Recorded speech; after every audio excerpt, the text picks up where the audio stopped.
Friend, আমি চলে এসেছি নতুন রেসিপি নিয়ে। তো আজকে বানাচ্ছি এই যে, তো শীতকালে অনেক ফুলকপি পাওয়া যায়।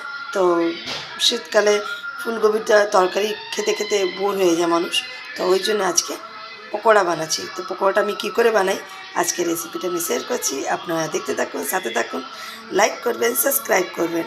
তো এই যে ফুলকপিটা ভালো করে ধুয়ে নিয়েছি, আর ধুয়ে এটাকে কেটে রেখেছি ছোটো ছোটো পিস করে। তো দেখতে পাচ্ছেন এই সাইজে পকোড়াটা থাকবে, এই যে এই সাইজে।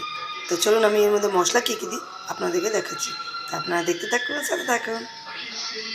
তো পকোড়ার মধ্যে এই যে বেসন, চালের আটা মানে চালের গুঁড়ো, আমার বলতেও ভুলে যাচ্ছে, আবার বলছি। তো যাই হোক, এবার ঠিক হয়েছে। তার মানে নুন, ধনে গুঁড়ো, জিরে গুঁড়ো, হলুদ, লঙ্কা, আর এটা হচ্ছে কালো জিরে। তো চলুন আমি কী করে বানাই সেটাও দেখাচ্ছি। তো ফুলকপিটা নিয়ে রেখেছি, এবার বেসনটা দেব।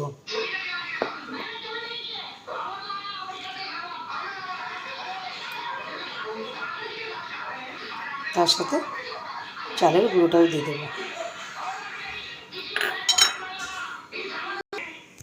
তার মধ্যে একটু লঙ্কাটা আপনি আপনার অনুযায়ী দেবেন, তা আমি অল্প করে দিলাম। এই যে তার মধ্যে হলুদ, একটু জিরে গুঁড়ো, তার সাথে ধনে গুঁড়ো আর কালো জিরেটা এই যে এটা দিয়ে দেবো, কালো জিরেটা। এবার নুনটা, তো নুনটাও আপনি আপনার অনুযায়ী দেবেন। এই যে নুনটা দিয়েছি। এবার আমি আরেকটা মশলা দিচ্ছি, সেটা আপনাকে দেখানো হয়নি আর বলাও হয়নি, তো আমি এই জন্য বলে দিলাম। এখনও তো দেওয়া হয়নি, তো ওই জন্যে আমি বলে দিচ্ছি। তো এটা হচ্ছে চিকেন মশলা। তো অল্প করে চিকেন মশলা দিয়ে দেবেন, হাফ চামচের মতো চিকেন মশলা। এই যে এমন করে দিয়ে দেবেন। এটা ভালো করে আমি মেখে নিই জলটা দিয়ে দিই। তো জলটা দিয়ে আমি ভালো করে মেখে নিতে হবে। তো যে বেশি জল দেবেন না, যতটা ফুলকপি ভালো করে হয়। তো এরকম করে মেখে নিন।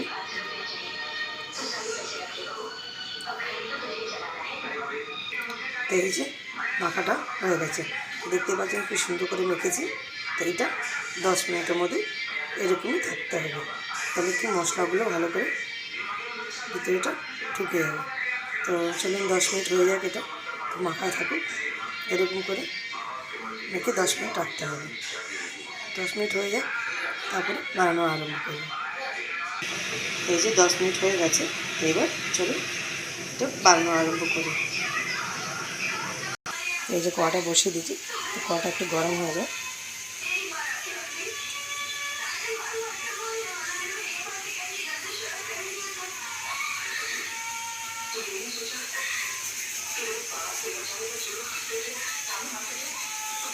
তো এইটার মধ্যে সাদা তেল দেবে, আমি সাদা তেল দিয়ে ভাজবো।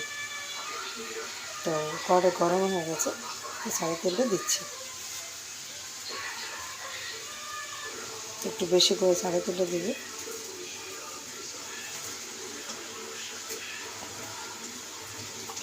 এই যে তেলটা একটু গরম হয়ে যায়।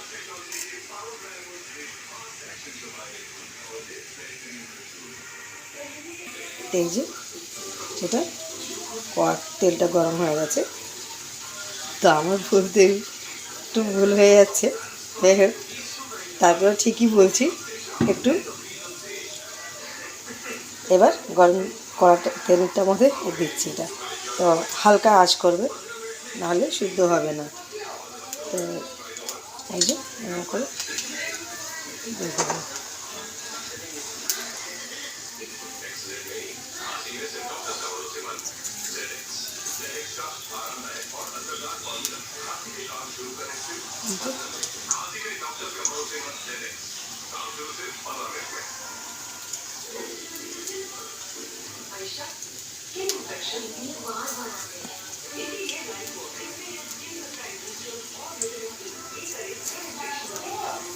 এটা একটু ভাজা হোক, এটা হালকা আছেই ভাজবে, নাহলে ভাজাটা ঠিক হবে না, কাঁচা কাঁচা থেকে যাবে। তো হালকা ভাজবে, এই যে হালকা আছে ভাজা হচ্ছে। তো ভাজা হোক, এটা আরেকবার দেখে নিই, এটা একটা উল্টিয়ে দিতে হবে। এই যে এরকম করে একেবারে কালারটা দেখছেন ব্রাউন কালারের মতন হয়ে গেছে।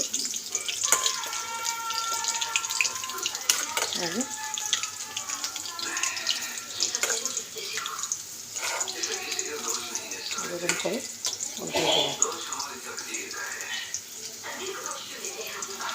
এই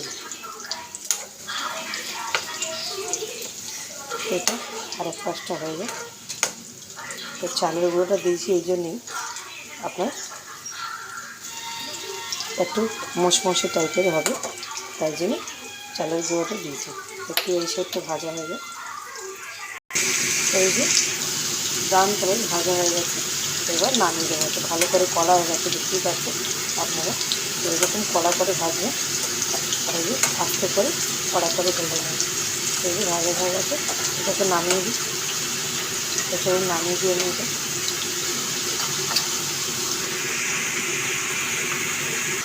এই যে কড়া করে ভেজে নিয়েছি, দেখতেই পাচ্ছেন। এই যে কড়া করে ভাজা হয়েছে। তো আলোটার জন্য দেখাতে পাচ্ছি না, বাট কড়া করে ভাজা হয়ে গেছে। তো আপনারা খেয়ে বলবেন, এরকম বানাবেন আর খেয়ে বলবেন কি কেমন হয়েছে। তো টাটা, বাই বাই। আবার নতুন রেসিপি হলে আপনাদেরকে দেখাবো। আপনারা দেখতে থাকবেন, সাথে থাকবেন।